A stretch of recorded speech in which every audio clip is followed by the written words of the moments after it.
Hey guys, I want to just talk about characterization a little bit more. Um, I know that you guys are talking about archetypes in class right now. I just want to back up and make sure we have the base knowledge we need to make sure that we're getting this right when we're analyzing it in writing. So there are two ways of establishing a character. One is direct characterization and the other one is indirect characterization. Very quickly, I will go through direct characterization. So in direct characterization, the author tells us exactly what kind of the person the character is.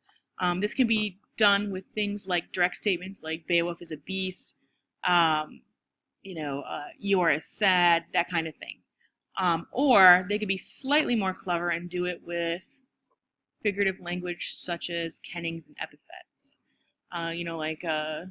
Zeus the lightning bringer. All right, that tells us exactly, like Zeus is the kind of guy who brings lightning. He might be sort of a big deal.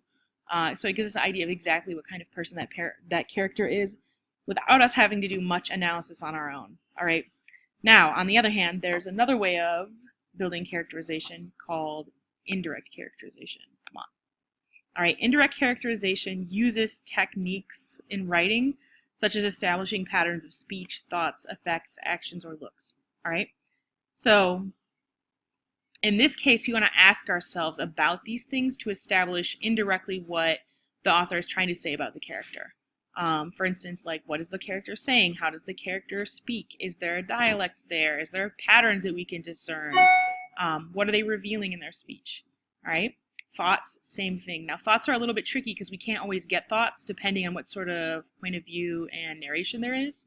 But if the narrator is omnipotent, we might know exactly what the character is thinking, or if there's first-person narration. All right, effects. So how do the other people in the story feel about the character? What effect does he have on them? He or she rather have on them. How do they behave in relation to that character? All right, those are important questions to ask when you're thinking about effects. Actions. This is pretty straightforward. What do they do? How do they behave? Like if they punch somebody in the face, that says one thing about them, whereas if they're handing somebody flowers, that says something completely different. So you have to think about all that stuff. All right. Last thing, looks. What does the character look like? I feel like the low-hanging fruit on this particular aspect of analyzation of characterization is looking at the actions and looks. Because those are pretty straightforward. Like, if they look like a bad mamma jamma, they're probably a bad mamma jamma.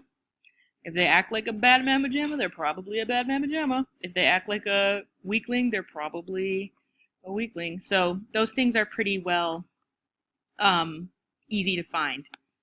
And furthermore, in epic poems, they're not particularly character heavy. These are not life of the mind kind of stories. They're like shoot 'em up, dismember 'em kind of things. So these poems are focused on conveying larger ideas instead of developing characters and their particular personal stories, right? They focus on direct characterization and developing characterization through actions, aka indirect means. They might also use looks, but when you're looking in Beowulf for characterization, you're going to look at those elements of figurative language that we were looking at last week, kennings and the epithets, and you're also going to just look at what is he doing to establish himself as an epic hero.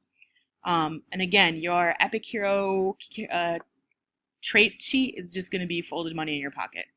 So I will leave you to it. Peace out, Henschel Nation.